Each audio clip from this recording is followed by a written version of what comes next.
일본 제철을 상대로 배상금 판결을 받아낸 강제징용 노동자들, 배상금을 안 주고 버티는 기업을 상대로 한국 내 자산 압류 절차에 들어갔는데요.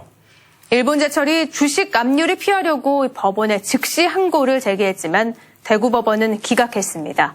권윤수 기자입니다.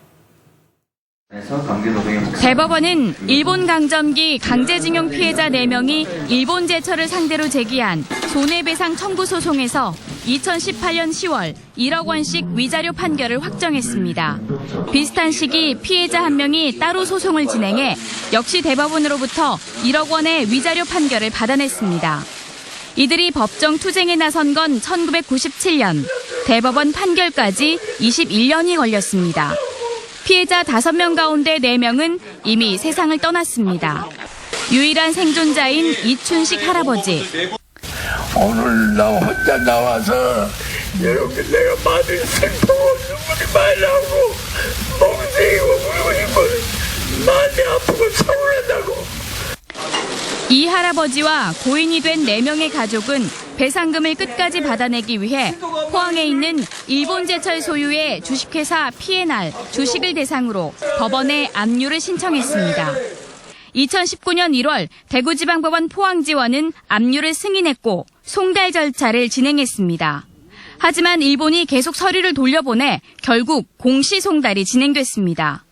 공시송달은 피고에게 소장이 전달되지 않더라도 법원이 일정 기간 서류를 보관하면서 사유를 게시하면 소장이 전달된 것처럼 여기는 겁니다. 공시송달의 효력이 지난해 8월 발생하자 묵묵부답으로 버티던 일본 제철은 주식 압류를 막으려고 즉시 항고를 제기했습니다. 심리를 맡은 대구지방법원 민사 2부는 최근 포항지원이 결정한 압류 명령에 문제가 없다며 기각했습니다. 항구심인 대구지방법원은 제1심법원인 포항지원이 한 압류명령에 절차적 형식적으로 어떠한 잘못도 없다고 보아 채무자인 일본제철이 제기한 즉시항고를 기각하였습니다. 일본제철은 한국법원의 판결을 따르지 않겠다는 입장입니다. 일본 NHK 방송에 따르면 일본제철은 한일 정부의 외교 교섭 상황을 토대로 적절하게 대응하겠다고 밝혔습니다. 징용 피해자 배상 문제에 대해선 한일 청구권, 경제협력 협정에 따라 최종 해결된 것으로 이해한다고 했습니다.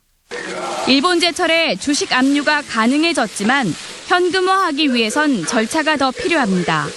압류 명령과 별도로 매각 명령이 있어야 해 2019년 5월 피해자와 가족들은 법원에 매각 명령을 신청했고 재판이 진행 중입니다.